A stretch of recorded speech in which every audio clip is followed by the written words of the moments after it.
Warning: the following video is raw and unscripted. Ranting and rambling may occur. Viewer discretion is advised.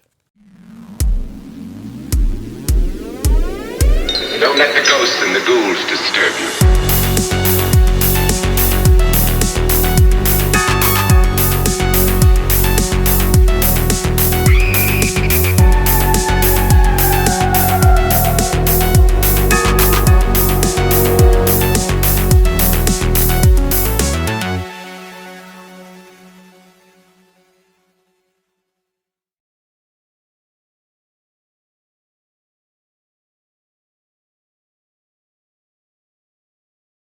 Hey, what's up, guys? It's Josh from Nightmare on Woodsboro Lake. Today I have a special guest with me on the show for the first time ever, my wife, Kimberly.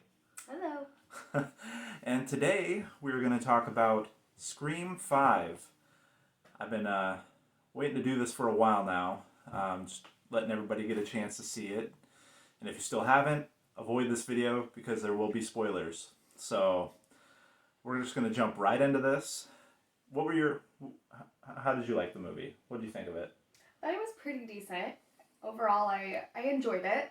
I did think that there were some things that, I don't know, didn't really sit well with me. But other than that, I mean, overall it was a very good movie. Yeah, I definitely felt the same way. I felt that there was some plot holes and a little bit of things that were rushed, and I felt didn't get enough explanation in the movie. But overall, I felt this was a very screamish movie, for sure. It definitely lands my top spots, but the original Scream will always be a number one. But I think this definitely falls in at least third place for me. Scream 1 and Scream 2 I really enjoyed. Scream 4 wasn't bad. I enjoyed it for the most part. And Scream 3 was just a train wreck. I'm sorry, I didn't really enjoy that as much as the rest of them. I mean, it was still entertaining to watch, but it wasn't, oh my god, this was a fantastic movie or anything like that. But yeah, so Scream 5, directed by Matt Bettolini, and Tyler Gillette. They did the movie Ready or Not, which is a great movie. For those of you who haven't seen it, I definitely recommend watching it at least once. It's about a woman marrying into a family, and she has no idea that this family has kind of a dark secret and a kind of odd way of welcoming you into the family. So it's definitely worth a check out. So, but yeah, I enjoyed that. So going into this, I knew what they were capable of, and knew that either it was going to be a hit or it was going to be a miss. Because Ready or Not was definitely a hit with me. And the cast was relatively,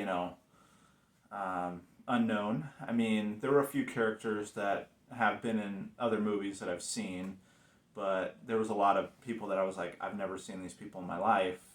But it made it interesting that I didn't have any preconceived notions of their acting or any thoughts going into it on them. I had to just kind of sit and watch and see what they delivered.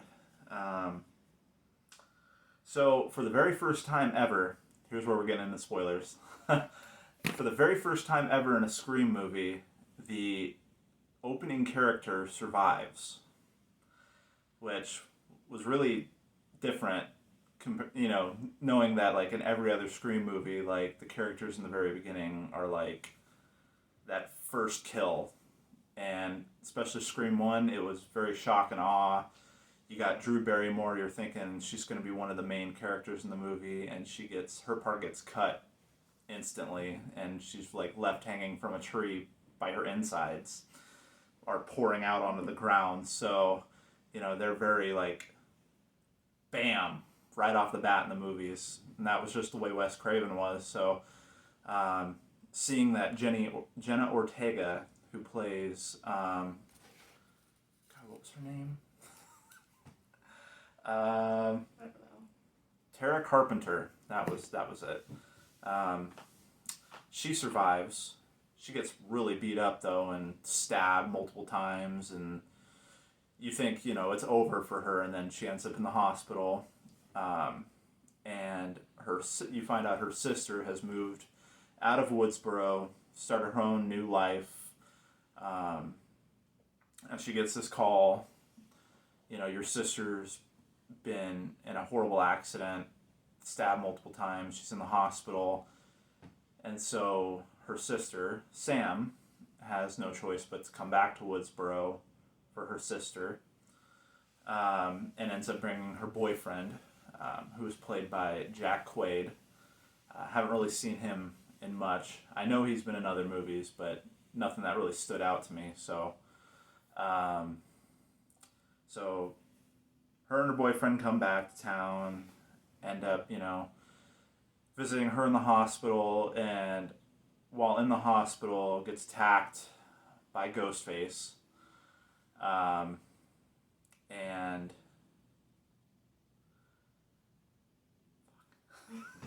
I was just gonna say, we're just gonna recap the whole movie. No, I know. Or scene by scene, just keep going for it. Okay, no, we're not gonna recap. So there's that reuniting, and Ghostface attacks. They find out, all her friends find out that what happened, and that Sam is back in town. And they're kind of like worried because we find out that Sam was kind of a bad egg, just up and left. And now everybody's on high alert. Ghostface is around Woodsboro again. It's been 11 years since the last attack. And we start to find out that these characters are related to previous characters from the other films. Which, huge spoiler here. This is the big one. Sam is Billy Loomis's daughter. And the crazy part about that is, that had to put him in the time frame that he was dating Sydney. But that's not Sydney's child. I mean, at least that we know of. I mean, no. Definitely probably not. Well, but, they even talk about her mom. Oh, yeah. She lives with her mom. Her mom's just on vacation or a trip or something. I don't know. Well, we found out that Tara's mom is not Sam's mom. And that's why there was some... I don't remember that part. Yeah. Well, they mention it, that Sam has a different mother than Tara. Then how does she come into the Wait. picture? Oh, no. Sorry, no. Tara has a different dad. Yeah. What am I saying? Oh, my God. Sorry. Same mom. Same mom, No, different Sydney. dad. But the big question that was left open in that was, who is the mom? Because we never see her. She's out of town.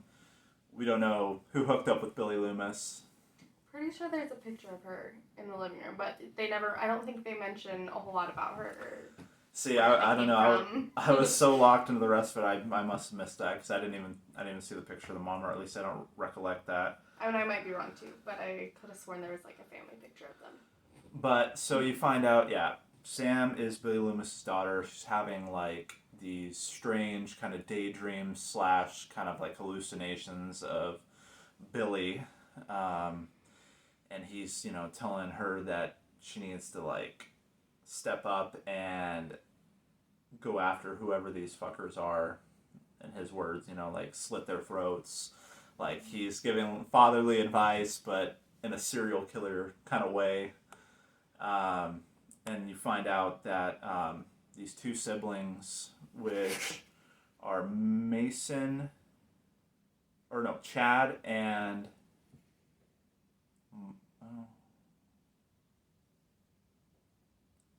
Mindy. Sorry. Chad and Mindy. I haven't had enough time with these characters. I saw the movie one time. But you find out that they're related to Randy. And his sister Martha makes another appearance for the first time since Scream 3, when she kind of drops in on him, gives him that videotape from Randy, kind of telling them when you're dealing with a trilogy, his words of wisdom that he was if you're watching this, I didn't make it, which, sadly enough, we all know, Scream 2, Randy got butchered. We didn't really get a good, kill scene, you know? Like, if you're going to kill off a main character, at least make it big. Speaking of that, we're going to get to that a little later. But yeah, you're finding out that, you know, there's Wes Hicks. He's Deputy Judy from Scream 4's son. Another open-ended question, who's dad? Who's Wes's dad? He's not around. He's not in the picture, so who is he? Never mentioned, never spoke of, never even hinted to. Yeah, and so I'm like, are we going to get any kind of answers? Is there going to be, hopefully there's going to be a sequel, because there's just so many open-ended questions in this film that I feel I need closure. The biggest thing with that one, at least to me, is that with the new murders, with the new Ghostface, he's going after all, like, anyone related to the originals. And so it's so weird that they never talk about who the dad is, but yet, like, I don't know, Deputy Judy wasn't, like, that big of a character, so it's just... Yeah. It could be that's the whole plot, or maybe, I don't know, we'll find out more later, I'm not sure, but definitely very open-ended and makes me very curious. Yeah. And, you know, we find out that the kind of town bad boy that's hanging around, his name was Vince. You find out that he is actually related to Stu Mocker. You know, obviously the original killer in the first one with Billy. And he's the first one who actually gets murdered. He is like hanging out at the bar, picking fights with like the main characters, and then he makes his way out to the parking lot. He's like pissing on the building and doing his bad boy crap, and all of a sudden his car comes on, and it's playing the original song "Red Right Hand" from the first movies, which was pretty nostalgic, hearing that play on the radio while he's being killed. But Ghostface just up on him like white on rice. He like, you just hear this slight whoosh, and he's like right behind him, and he just ruins that guy's day. But yeah, you're finding out he's killing off original characters. And initially going into this, I thought it was just the original killers, but he's going after like all the originals. Like the way they made it seem, it was like just like people who were like killers from the other movies. So I'm thinking, you know, like, oh, it's gonna be like cousins of like Jill and Sydney, or like, you know, other people related to Billy Loomis or something. Maybe like a brother we don't know about or something, like, you know, like that are getting killed off, and it ends up just being like anybody who has been in the original films. And so as we go through the movie, you know, it introduces us back to the original, some of the OGs, you know, Sydney, Dewey, Gale, and currently what they're doing in life. And, you know, Sydney looks to be living her best life. She's got 2 kids, find out she's married to Detective Kincaid, from what it seems like. What they're pointing at. His name is Mark. Right. But, like, we feel that that's, like, what other Mark could they be talking about? So I'm hoping, fingers crossed, that's what happened, because you kind of see, like, a little bit of romance at the end of Scream 3. So, but yeah, she's living her best life out somewhere else, far away from Woodsboro. Gail is out living her life in New York City. She's on a morning show, like, you know, made it to prime time. And then you got... Poor Dewey. Poor Dewey, yeah. He's stuck in Woodsboro. He's been forcefully retired from the police force. It's kind of sad. You see them panning his, like, trailer kind of house thing he's got going on. And he's got, like, Tatum from the first movie, his sister's ashes up on the mantle, and he's sitting there watching Gale on the TV, and just, like, alcohol bottles everywhere, and he's just, I think he's hit a low.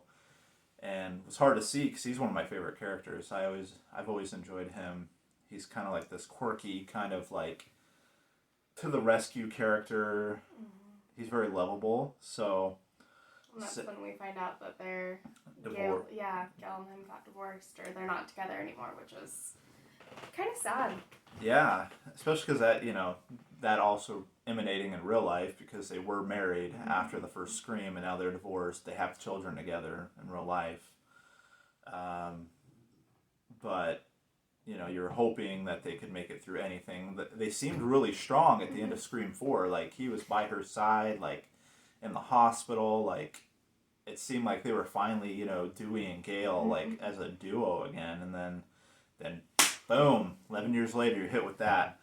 And so, yeah, we get introduced back to these characters. Sam and her boyfriend go to try to get help from Dewey because of what's going on. And he kind of is just like, no, I'm not doing that anymore. I'm done. I'm tired. You could tell he was tired, too, from it. He'd been through a lot within the last 4 movies.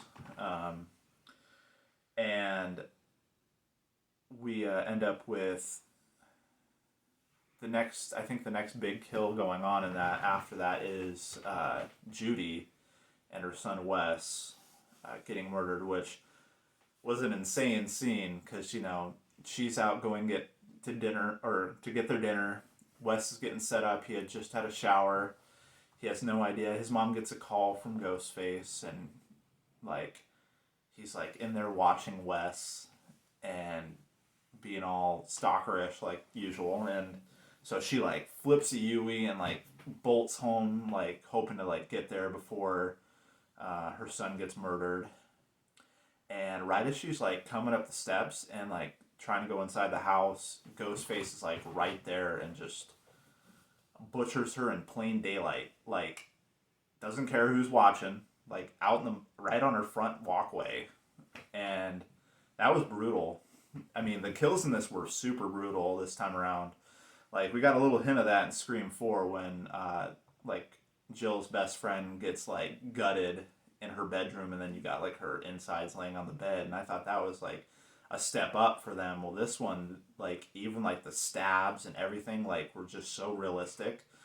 Wes gets stabbed through the neck, I think it was, and you see the knife going through the other side and just ripping through there and stuff, and it was just pretty gory. And I think a lot of Scream fans were hoping for that, and they definitely got it. But I was hoping for Wes to stick around. I actually liked his character.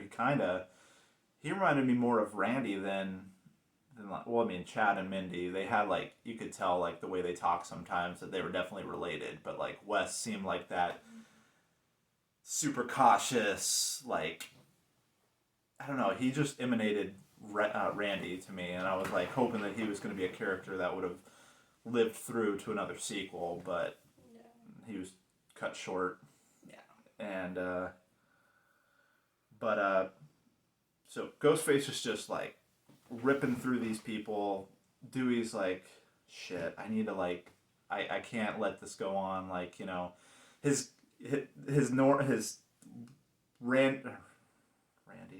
Dewiness starts to peek through, and he's okay, it's time to gear up again one more time, and so he meets up with them and goes over his rules, loosely based on the rules that Randy, kind of taught them, and kind of added some more of his own, I think he mentioned one about being, it's always... The boyfriend. Yeah. Always the boyfriend. Always the lover. And so he's going over this stuff with them, and then Mindy, Randy's niece, kind of goes on this tangent about it being a reboot but also a sequel. Requel. Calling it a requel, which made perfect sense because everything in this movie was canon to the original movies, but it was under the name Scream, as if it was a reboot, but it was also a sequel. So it was this weird mix, which I kind of liked. I kind of think it worked mostly for this film, because I was God, this better not just be a flat out reboot. You can't top the original Scream. That changed an era. Horror was really hurting back in the 80s into the 90s, and it kind of gave it that boost and got the horror movies back on the scene. And I don't think you can't recreate that to a T. So I thought that it definitely fell into the universe pretty well and worked pretty well. So yeah, Dewey gets on board. We end up finding Gail comes back into town to do a scoop, because her morning show or whatever wants her to do like a story on these murders going on again, since it had been so long since Woodsboro had gone through that. And so Dewey runs into Gail there and it's like, oh yeah, here you are again. Every time something goes wrong, you're here. And we get a little more background on them getting divorced. So supposedly Dewey left Woodsboro for a short amount of time. Very, very short if I remember correctly. Moves to New York with Gail and then decides this not for him. Woodsboro is where he belongs. He slips out in the night and I guess Gail finds out that he left and went back to Woodsboro and then, fell into place after that. Don't need much to go on a divorce after your husband leaves in the middle of the night and leaves you in New York City alone. Yeah, what do you... I mean, can you blame... Can you... Oh, wait. He divorced her. But I feel like he had his reasons too. It was... She's always choosing the career first, and everything has to be about the career. Yeah. And, which is he gave up everything to be with her, and for her to be the same person. I can see both ends, so... Yeah, fair enough. I definitely agree. So yeah, she comes back into town, and Dewey ends up finding out Judy's dead. I think that hit him kind of hard. I think he kind of had I kind of think he had a thing with Judy at one point or another. Do you kind of get that feeling at all? Yeah. I mean, I feel like there was some kind of fling at some point in time. But you could tell he was he was a little distraught by that. And then he ends up finding Sam there, like of all people, at like the crime scene. Sam, he sees her and boyfriend's nowhere to be seen. And so he gets in with her. They end up going back to the hospital to go back to Tara. And I guess the boyfriend is there at the hospital, which totally makes him look guilty as hell, being like the only one there with Tara, and then things go kind of awry, and he ends up getting his like arm cut, and like pretty bad, but not bad enough to die. If y'all remember, that was kind of a suspicious thing that happened in Scream 2 with Sydney's boyfriend. Dewey's like, huh, so he missed all major arteries, huh? And you just happened to make it out with a cut? Like, it was kind of that situation played out again. And then they all get, like, attacked by Ghostface. And Dewey, pulling out all the stops, kind of becomes the badass of the movie. And takes out Ghostface and he's fighting him and, like, or her. Him or her, can't speculate, and finally slams him through some shelving in like this glass case and escorts everybody onto the elevator. Come on, let's go. And then as they're getting on the elevator, he closes the door. He's like, ooh, yeah, you gotta shoot him in the head. So he they're all like, what the hell? Like the doors are closing and Dewey goes back to finish the job.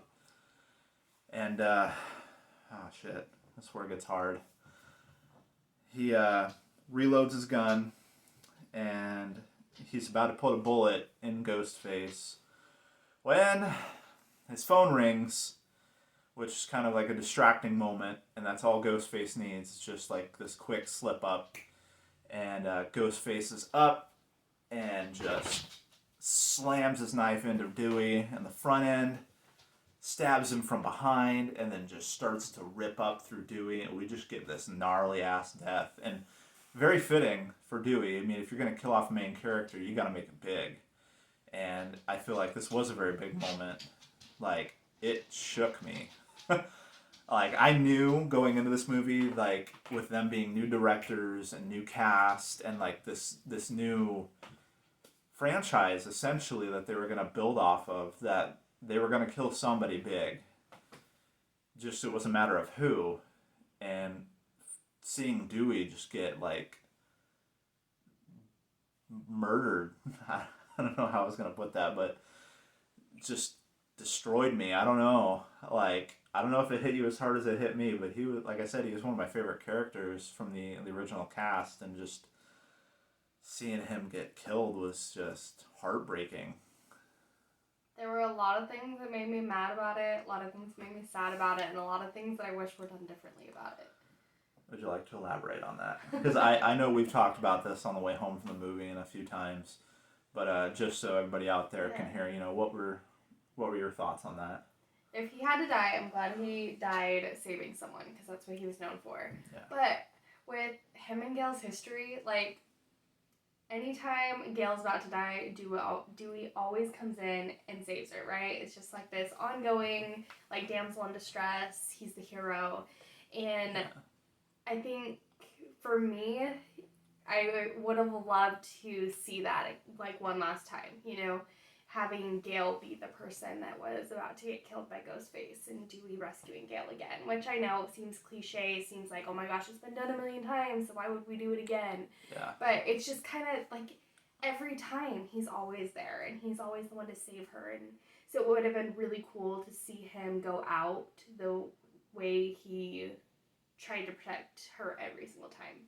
Just, you know, and before that, you kind of get a hint of them, like, kind of reconnecting, rekindling, like, trying to let the past be the past. So I was really hoping that, like, you know, there would be something more to it. So, yeah.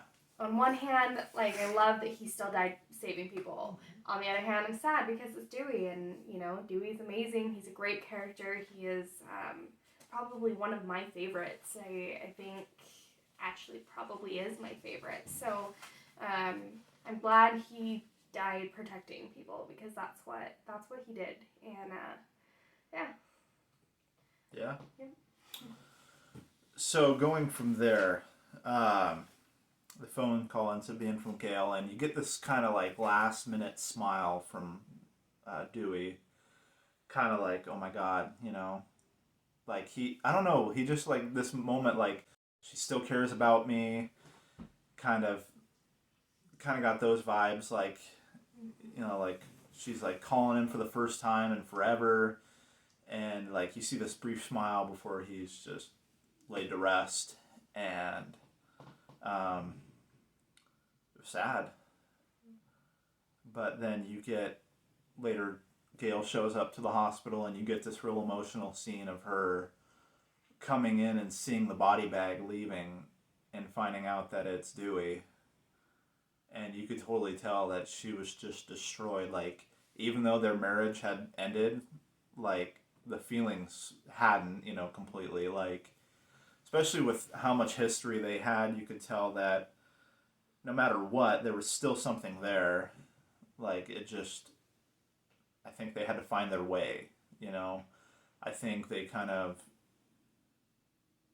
did divorce because they felt like that was the right thing to do, but I don't think either of them were emotionally, like, done completely with each other. So you get that emotional scene, and you end up having, like, this scene where Sam is talking to Gail, and Gail just seems, like, super over it, like don't talk to me kind of thing going on. Because Sam's, like, telling her, you know, I'm so sorry, you know, he died saving us.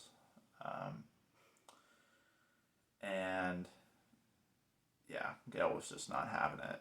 I mean, she wasn't like complete, like, total Gail like she has been in some of the movies where she, like, snaps on people, but she was just kind of like, don't talk to me.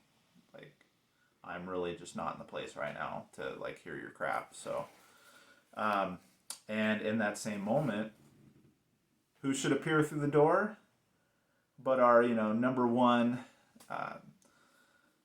girl, Sydney.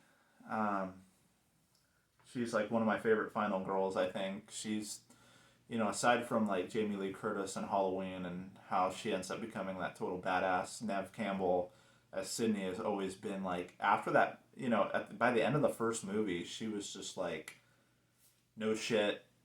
Like, she took out the killers herself.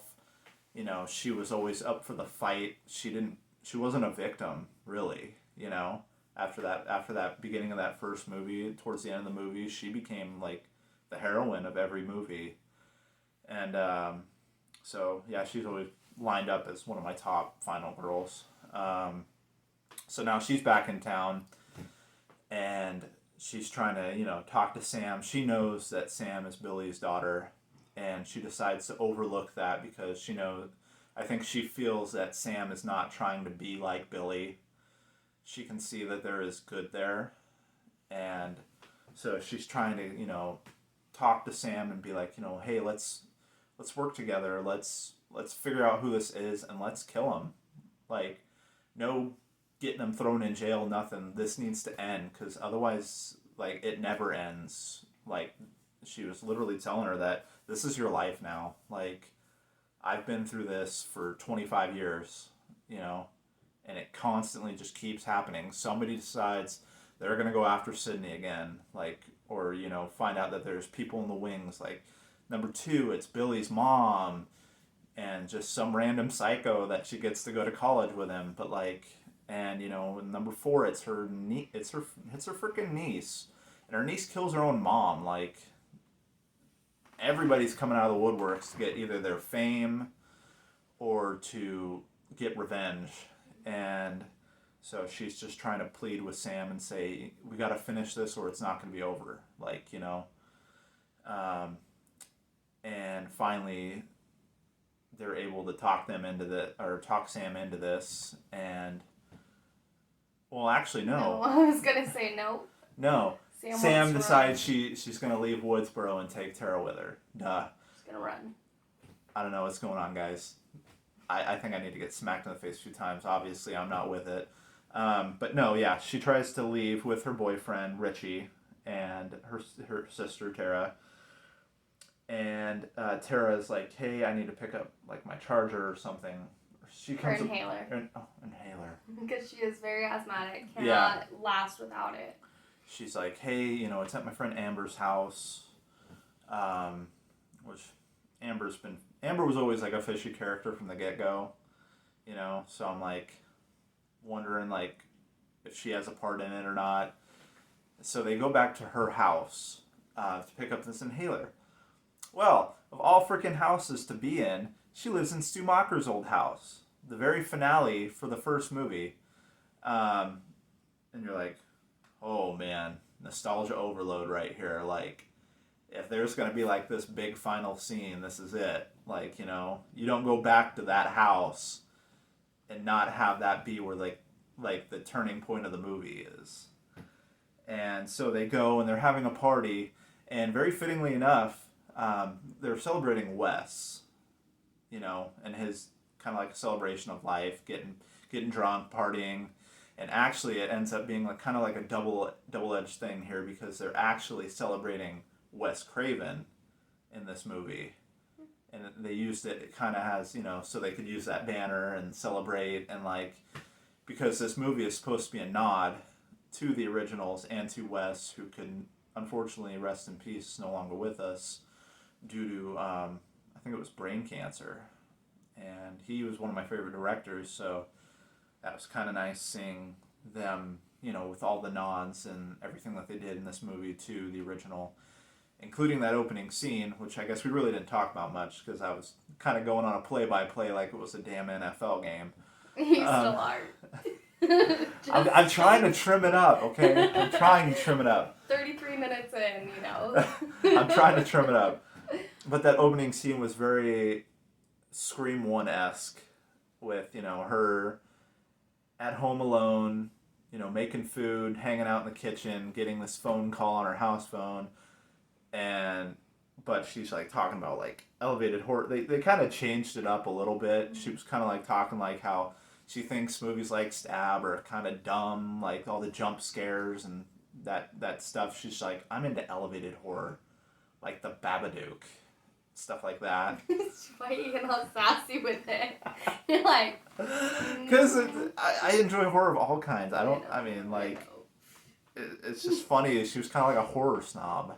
So, but yeah, fast forward, we're back to where we were. Stu's house. They're celebrating Wes. And she goes there to pick up her inhaler. And Richie and them all go in, and they're kind of like, okay, party's over. Get out.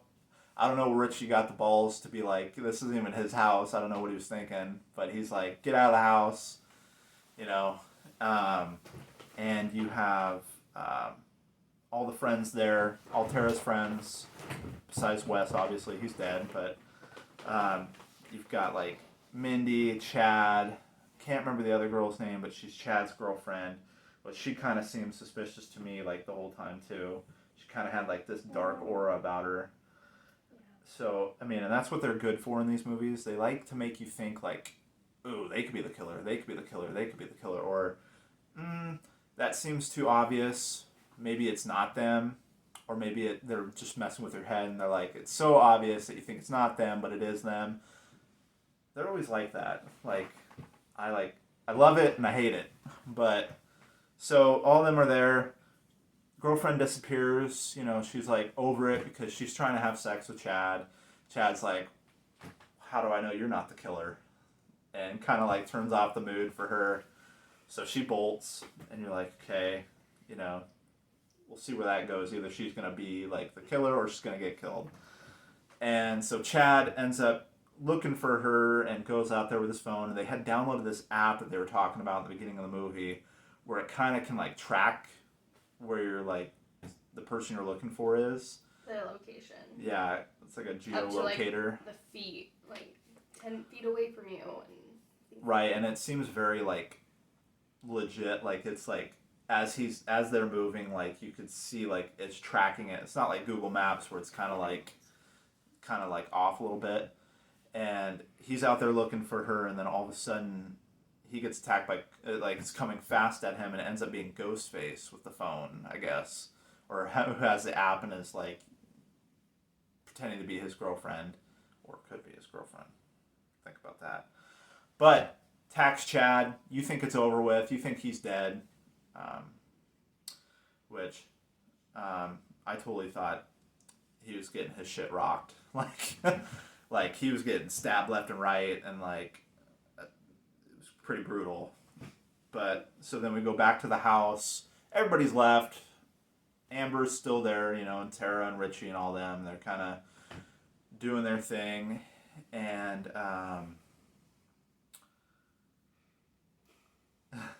Mindy's sitting on the couch watching Stab, and it's kind of funny because it's the same house, same place that Randy is in the first movie watching Halloween.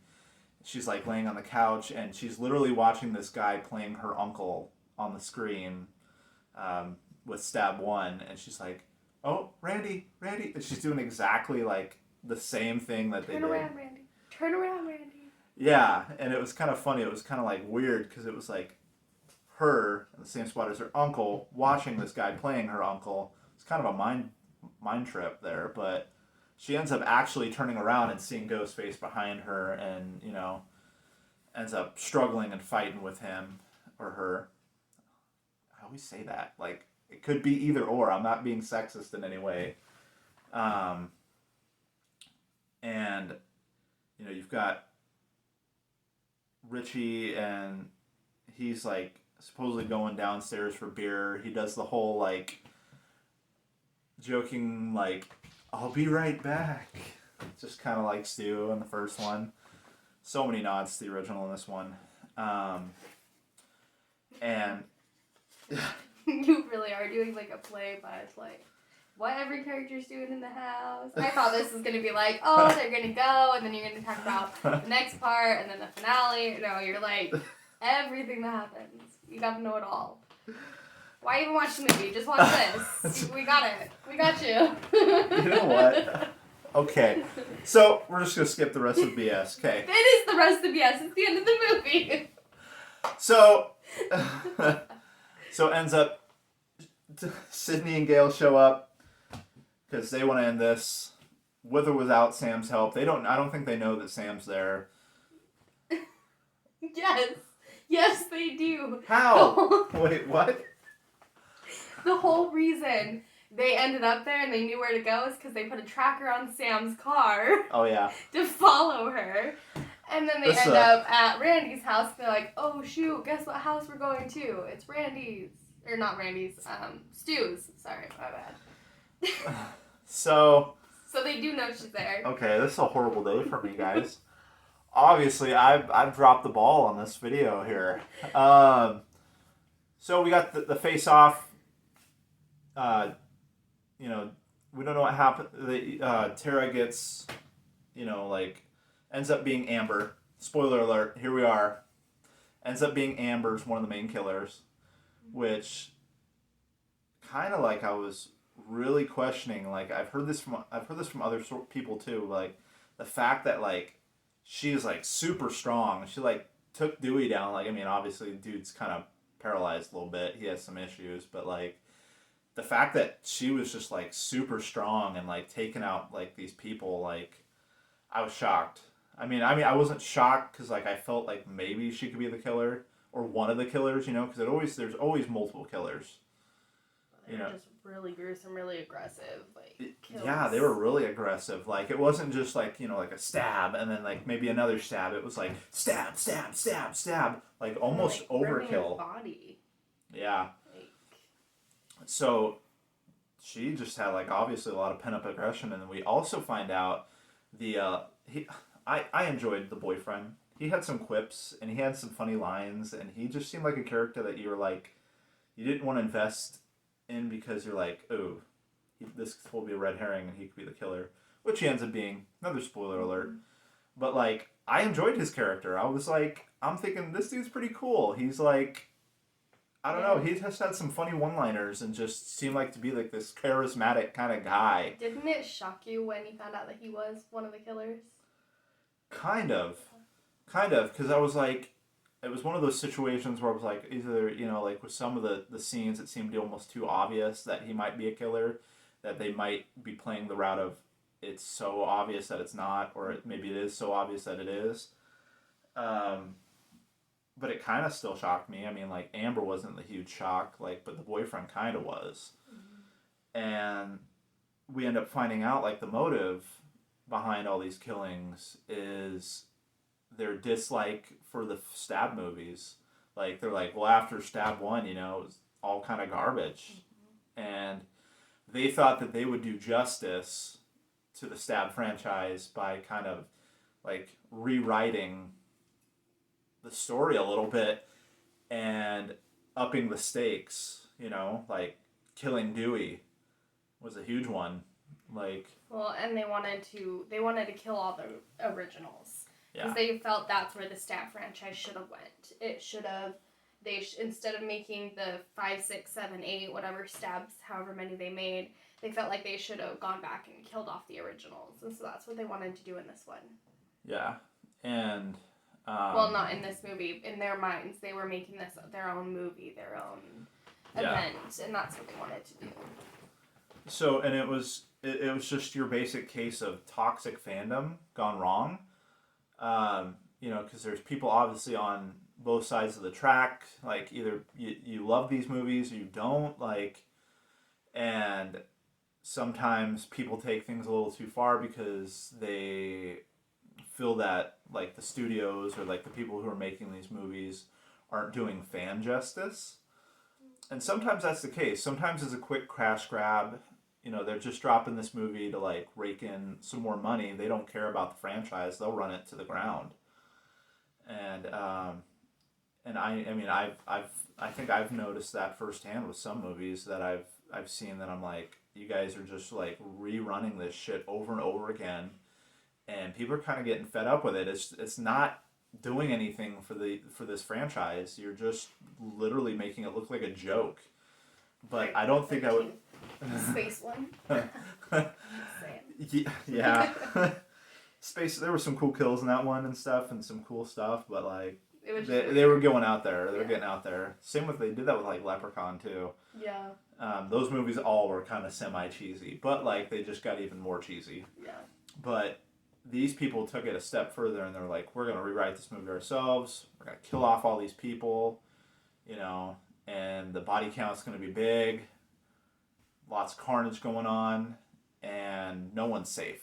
You know, these, you know, characters that we've known this whole time, because I've even felt this way too. I'm like, man, there's like no killing Sydney or Dewey or Gale with these movies, you know? Like, you see these scenes like Dewey gets stabbed in the back and he's like sliding down and there's blood on the glass, and you're like, but he's gonna be okay. Because look at all the movies. Yeah, he's always okay. So. I thought for sure if any of the three were gonna die, it would have been Gale. I don't know why, but it just seemed like Dewey and Sydney had to be like the only ones that could survive that. I don't know. I know, and they built up, like, especially with like the trailer and stuff. Dewey looked like such a badass walking through like the hospital, like dropping the bullets on the ground. You know, like he was like the Texas Ranger coming in there, like here to kick ass and take names, and then we lose him. But so they drop their motive, and like, you know, they're like they got Gale and Sydney like in the kitchen. It's kind of like deja vu all over again, and they're doing like the whole thing. Like they got Tara tied up, kind of like Sydney's dad in the first one. You know, they're like they have her locked away in a closet, kind of, you know, for the end, and you get finally.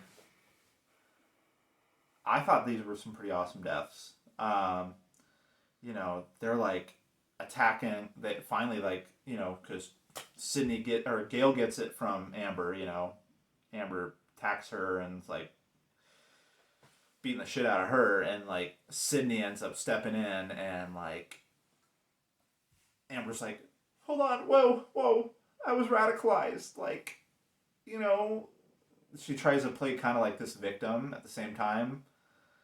Like, just like 5 seconds ago, you were like this like blood-hungry like hound going at it, you know, and then the next minute you're like trying to like play to like the sympathy, and so they end up like she like falls into the like against like the stove, and the flames, like they turn on the flames, you know. It's a gas. Yeah, like the gas stove, and like I think they end up like. Didn't they shoot her? Was it like she fell onto the stove, and like I think so, or something. Something like that, and she like lights on fire, and it's just like I'm like, yeah, burn, like, and you know she got what she had it coming for sure, and you also get this awesome like moment where, you know, Richie's going after Sam. And it's like, you know, he's talking way too much, of course. Like, you know, they always do. The killers always, like, talk way too much. Mm-hmm. And I think that's their downfall. But, you know, Sam falls down the staircase. They, like, fall down the staircase together. And they're, like, in, like, this squirmish kind of fight. And she sees Billy Loomis's reflection again. And he's, like, you know, egging her on. And literally, she's, like, tells him that, or she tells her boyfriend Richie, as she's like finishing him off, she's like, you don't fuck with the daughter of a serial killer. And she just, I think she slit Richie's throat and like stabs him a bunch of times. Yeah, like repeatedly, like aggressively. Like, oh my almost like it was like the snapping moment for her.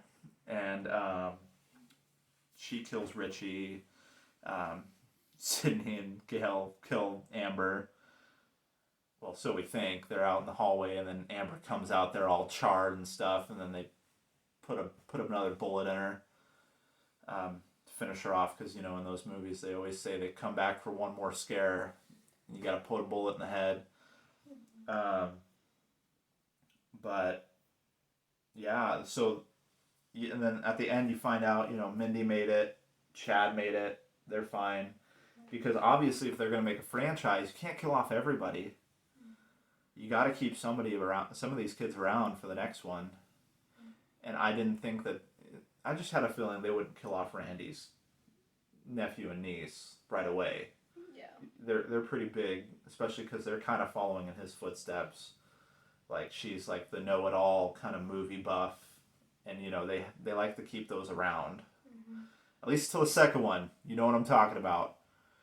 Randy, I feel like you should have been an OG character for a little while longer. I feel like at least 3 or 4.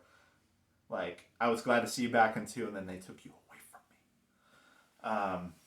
But yeah, they survive. Gail and Sydney are fine. Sam's fine and Tara's fine. And, Sam has this moment where she comes up to Sydney and Gail, and it's kind of like, it's weird. I think you pointed this out, and I kind of noticed it too a little bit, was she kind of had like this smirk on her face, like, am I going to be okay? Mm-hmm. Kind of like this weird, and she ends up seeing her dad's reflection in like the mirror or the window of one of the police cars or something, and he's like, yeah, that's my girl. Kind of moment, which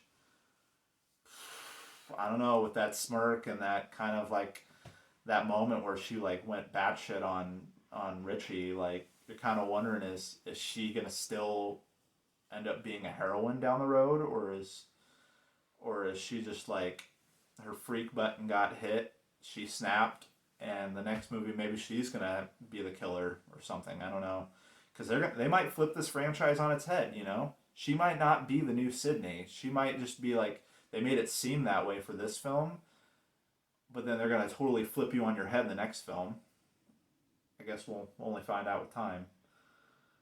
But I was just glad to see, at least, I don't know. They might go balls to the wall next one too and kill off another main character. I don't know. Might be Sydney next. Might be Gail next. They may not even have the main characters in the next one. True. You never know. I mean, it's up to speculation, but at the end of it, Gail didn't even want to do an interview or anything, news report or anything. She was just done with it. Well, yeah, you can't blame them after 25 years of the same crap going on.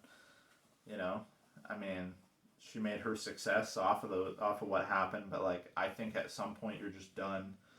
I feel like this, if they continue to make more, it's going to be like the passing of the baton. Like, yeah. The original characters are passing the baton to these ones, and yeah, and very minimal, like kind of just with Sydney. She was in this one very minimal, like 10 minutes. I mean, it was longer than 10 minutes, but it was just the very end of it. Yeah, you didn't get her at all, and I think that was the point. It's transitioning from the original characters to this new set of characters. Yeah, for sure. I mean, I heard that I haven't seen it yet, but I heard they did the same kind of thing with the new Ghostbusters. They're doing that with a lot of films, is like passing it on to a new cast, mm-hmm. but still paying like attention and kind of a little bit of homage to the originals. Mm-hmm. So you might be totally right. They might not even have Sydney or Gail or anybody in the ones after that, and there's not many like main characters left anyway now. Yeah. That was like the OG 3. Yeah. So we might just be focusing on this new group of characters that we were introduced to, and they were all pretty enjoyable, like pretty lovable, for the most part. I don't know. I mean, yes, but I don't know. There's some weird vibes from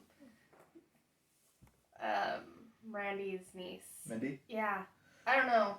I wasn't a huge fan of her. There was a scene where it was questionable down in the basement where she's down there with Amber, and they're like getting the beers, and it's kind of like that moment, like Tatum getting the beers, and she's like, "Why'd you go down here alone?"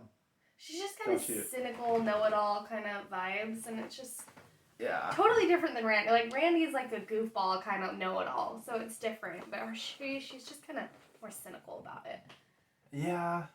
I don't know. She might grow on me. But, and who knows? She might have gotten, like, the best of both worlds. You know, maybe her dad's a little different, you know? Yeah. Being, like, her mom is kind of goofy, too. Like, Martha is kind of, like, from the scenes I've seen her in, she kind of seems like she's similar to Randy. Well, and I have like these preconceived notions about her character too from seeing them in other movies that she's in, like The Princess Diaries and things like that. She's just like this weird, quirky little thing, like all the time.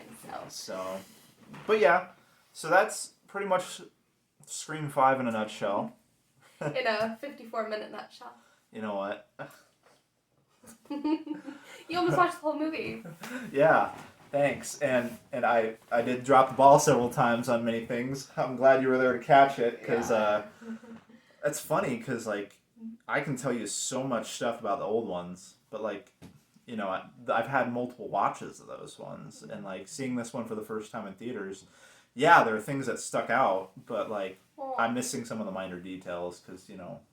Yeah, and I think a big thing of it, too, is, like, and this gets into kind of more of our reviews about the movie versus just a play-by-play of the movie, is that, like, for me, this movie, it was great. I did really like it. But at the same time, I think I'm going to be one of those ones that y'all are going to hate me and, you know, whatever. But I felt like it was just way too similar. And that just irritated me. Like, the ending scene was, like, almost 100% the same as the first one. Like, the motive is kind of stupid and kind of similar. You got the exact same rooms, the exact same getting them all in the kitchen and, like, fighting it out in the kitchen. And I get it, and I know the reason for that is because it was supposed to be, like, a reboot plus a sequel at the same time. But it just, like, I just kept throughout the whole movie, oh my gosh, this has already been done. Oh my gosh, this has already been done. I think for me, because it was a requel, it was harder for me to, like, comprehend, because I'm like, it's a reboot and a sequel, and that just is a new concept to me, and it just felt a lot like a reboot. And so I'm like, why aren't they just saying it's a reboot? If it was a reboot, it would have been phenomenal, but because it was a requel, it was just like, oh, there's so many new things, but so many things that are exactly the same as the first one, and it was hard. Yeah. But you find out that's the point of it in the end. I don't know. Well, and to be fair, I think Billy's motive was better than this motive. I mean, his was more of like, you know, your mom's being a whore. She's the reason my mom left, and things are so messed up with my dad. It's because your mom's, you know, being promiscuous, and so he gets close to her. I mean, they kill the mom. He gets close to the daughter, kind of like works his way into her life, and then tries to ruin her life too. So his motive is better than Billy's was, yes. But yeah. Like, I just remember in the first one where it's just like all about the fame and the glory and the things like that, wasn't it? That was for Stu, or was it? Or was that the second one? Stu was like, I don't know. Stu was just there. I don't know. Stu was like totally along for the ride, because I don't know what his true motive was for sure, but in the movie he's like, peer pressure. I'm very sensitive. Oh yeah. Like, so maybe it was the second one where it was, because that was the mom, but then the guy that was with her wanted to be. He wanted fame. Yeah. So maybe she wanted revenge. So it's just kind of like a mix of all of them, I guess. I don't know. And then you got 3, Roman, Sydney's estranged half-brother. It's not about fame for him, because, I mean, he already has it. He's working in Hollywood, you know. Like, he's doing his thing. He's directing Stab, or the Stab movies, or the latest installment, at least. And it's more of, like, you got to have mom. I was shunned, and I'm pissed off about it. You know, why did you get all this? And I was left out in the cold, you know? Yeah. By our loving mother, kind of thing. And so that was a little different. It was similar. It was like another revenge thing, but it was a little different. Yeah. And in that movie too, what was cool is like they kind of showed that Ghostface isn't invincible. Like, you know, in the first ones, you're like, they're getting shot at and stuff, and you're like, how are these dudes surviving? Like, you know, how are they coming back? And, you know, he rips open his vest, and he's wearing like a police, like, bulletproof vest. And it kind of like shines a light on the fact that this is not like, these aren't supernatural killers by any means. They're just smart at least about that kind of stuff, you know. Yeah. They're like, I'm not going to go into a gunfight and not with a knife and not have some kind of like protection. But what did you think about this one? This one? Okay. I enjoyed it a lot. Like, I agree 100% on some of it. Just felt like rehashing like the old movie. Some scenes felt like way too copy paste. But with a lot of those new scenes and a lot of the new like things going on, like Judy like straight out like out in the neighborhood in front of everybody, like this Scream gave no shits whatsoever. He was just like, yeah, I'm gonna kill this chick right here in front of everybody. I don't care if anybody's driving by or not. Like, they all get to bear witness. And then the killing of Dewey, like, they stepped out of the box. They were like, you know what? Like, I mean, they did that, don't get me wrong, they did that in Scream 2 with Randy. Like, they were like, let's take a main character that you were like, oh, this is a very lovable character. They survived the first one, but then they were like, guess again, they don't get to live to see another one, you know, like, all the way through. But since then, they didn't do that. Like, 3 and 4, there was no, like, main characters getting killed off, you know? The OGs just made it through. And like when I saw the trailer and knew this new Scream was coming out and that there was different people directing it, I mean I expected it. I expected there to be somebody to get killed that was original. Like, that's how you up a movie. Like, if you're gonna come back with like this requel idea, you gotta up the stakes somehow. And I knew that was probably coming. It still rocked my world because it was Dewey, but yeah, I really enjoyed like the new things, the new elements that they added to this. And the fact that it was they changed it too in the beginning with like her surviving. I mean, obviously it was this bait, you know, to bring Sam back to Woodsboro and stuff, but that was a change up too. Like, the opening scene was so much like Scream 1, except for the fact that you find out she survives. She wasn't found by her parents hanging from a tree or anything, or murdered. And I'm just surprised during all of this that even though she was attacked, like, did they not notify the mom? Like, why didn't the mom come home? That's like a big deal. Like, when your underage, like, high school daughter gets brutally attacked, why would the sister find out? Which we find out Wes is the one who called the sister. But obviously the hospital or somebody had to call the mom. Why didn't she drop whatever she was doing and come home for her daughter? That kind of like shook me a little bit. Like, do you give a crap?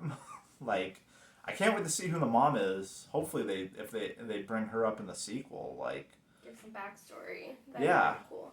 Yeah, and I mean, I don't know how they'll bring it in, but like maybe shed a little light on Wes's dad and stuff like that. Yeah, they just need to tie up some loose ends. So if Sydney is dating the detective Mark, I mean, yeah, I would like to know. Because I feel like that is. I think so. I think everybody in the world that heard that, you know, her husband's name is Mark, and then put 2 and 2 together, you were like, it has to be. I literally, as soon as we got out of the theater, I was like Google searching what was Detective Kincaid's first name, like. Yeah, but yeah, overall, I enjoyed the movie. Like I said, there was definitely some plot holes, definitely some unanswered questions, and some copy and paste with some moments in the movie for sure, which I understand. Like, you're trying to nod to the original. Like, I can respect that to an extent. But some of them just felt like wash, rinse, repeat.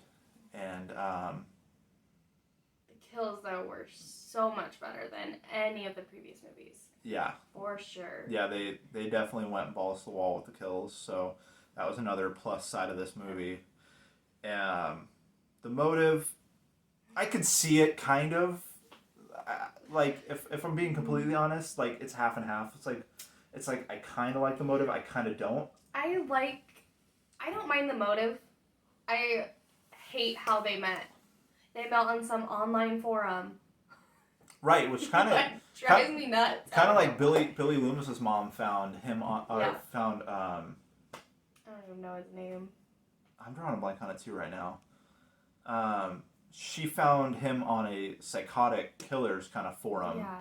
Just weird. And like pays for this dude to go to college just to get like in Sydney's circle, you know. That seems like a very extensive plan. Like, what kind of money you got saved? Well, I guess she could have been saving that up for her dead boy Billy. Here, take his college fund. No. So, but yeah, let's get to the ranking. We'll go with 2 different things here. First off, where does this fall in your lineup? Like, Of the movies, the Scream movies? in the Scream movies, like, where does this fall in your lineup? And second, what kind of score would you give it out of a 10? Score out of 10 be a 7. Okay. With that being said, I will watch this movie over and over and over again. I really do love this movie. It's just a 7 just because of the kind of repeats. The repeat storylines is just, I don't know. Yeah. Little things. Just little Yeah, just little those things. little things that take it down a couple notches. Will I watch it again? 100%. Do I love it? Absolutely. But it still gets a 7. As far as like the Scream movies go, I don't know. I like a lot about a lot of them, and I dislike a lot about a lot of them. So for me, this one probably, the first one is obviously by far my favorite. Yeah. But I kind of really like, I remember, this, because the second one was Billy's mom and the other guy. I kind of really liked the third one for some weird reason. I don't know why, but the third one was pretty good. But I do think this one beats out the third one, so I think this one would fall second. For me, it goes the first one, this one, the third one, second one, and then the fourth one. I don't know. I didn't like the fourth one. Yeah, there was certainly elements of number 4 that I really liked. Yeah, definitely. But I don't know. And maybe it's because I've seen that one a lot less than the others. Kind of hasn't had much of a chance to grow on you. Like, it does grow on you. These movies, certain ones, like, that's why, like, I even enjoy watching the third one. Like, you and I, our opinions differ a lot on the third one, but I still enjoy watching it. It's because it kind of does take a little time, and it does grow on you, though. These movies have a tendency to do that. First time through, though, like, seeing Scream 1, I was, like, instantly hooked. Like, it was perfect for its time. Like I've told people in the past, like, that movie alone sent caller ID purchases skyrocketing. People were literally shook by that movie because, like, it was one of those ones where it's not supernatural. It's so real. Like, anybody around you can be a serial killer. Your neighbor can be a serial killer. Your family members can be serial killers. Your boyfriend or your husband could be a serial killer. Don't worry. It's been a couple years now. I think you're safe. But it's so realistic. It can happen to anyone. Like, I've thought about it a lot. Like, I could literally be driving by someone's house. Someone could be being tortured or killed in the basement of the house that I just passed by. I could be walking around and say hello to someone who's murdered 34 people and hasn't been caught. You know? Like, so that's just one of the things I love about these movies is they're not based on some kind of, like, zombie or supernatural killer. Don't get me wrong, I love those kind of movies. Those are some of my favorite. Like, Friday the 13th is one of my favorite franchises. Like, but these hit a different type of horror, it puts a different type of fear inside of you. Yeah, because then it really, like, you're walking alone in a parking garage and you're just like, it's late and you're just, like, kind of looking around. It's one of those movies that's kind of had me, like, second guessing when I'm out alone at night somewhere and I'm going to my car or something and trying to, you know, do my own business. I'm like, sometimes I look behind me. I'm not going to lie. There's times that I look around and I'm just, like, kind of leery and, like, get into my car real quick. Yes.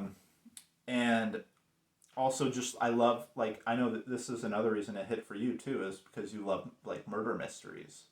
Yeah. Like, her favorite game is Clue. And that should be a clue that she likes, like, murder mystery movies. And this one is, like, the red herring whodunit. It could be anybody. They try to mislead you in so many different ways. And then, like honestly, the first time I saw it, I was surprised. Because you felt, like I said, you felt it was too obvious. Like, it was too obvious, there's no way it could be this person. But then they totally mind screw you. And it's so obvious that you think it's not them, so then it's a surprise that it is them. So these movies have always managed to, like, surprise me, I think, in pretty much all of the films. This one was one where I kind of sniffed a little bit of what was going on more than the other ones. Like, the other ones, they did a pretty good job of, like, keeping you on your toes with everybody. Like, you didn't know Billy Loomis's mom was going to come back in number 2. You didn't even know anything about Billy Loomis's mom. She just up and left their family, like, who knew that she was going to be like so distraught over her son? She had no problem leaving him and like having nothing to do with his life, but then as soon as he's dead, she's back. You know? So, yeah, all the other ones surprised me a lot. This one kind of fell short with that a little bit because Amber just seemed like a sketchy character. Yeah, but you didn't suspect the boyfriend. That's true. It was a half and half. Yeah. So, but yeah, if I was to, like I said in my before ranking at the beginning of this film, if you didn't catch that, this falls in spot 3 for me. The first two I thought were fantastic, and those were the ones that I enjoyed the most. Like that opening scene in the second one with the movie theater, and she just getting murdered in front of all these people, and they're just so into. Everybody's wearing Scream like ghost face masks and have like these pretend knives and stuff, and they're all like, there's just chaos in this theater, and nobody even puts two and two together that this lady is like straight up being butchered in front of everybody, and nobody's like doing anything about it because they just think it's all fake until she like dies right on the stage. So is that the second one? Yeah. Oh. Yeah. That was the opening scene in that one. So yeah, it falls in number 3 for me. And then that's followed by number 4, I think falls in 4th place. And then number 3 falls in last place for me. It's enjoyable to an extent, but it's not definitely doesn't fall in my top. I think I liked it so much just because of the backstory with Sydney's mom. Like, It the kind of, detectiveness, trying to figure out who she was, what she did. I think that's why I like it. Not necessarily for Ghostface, because I didn't like Ghostface in that one. I didn't like.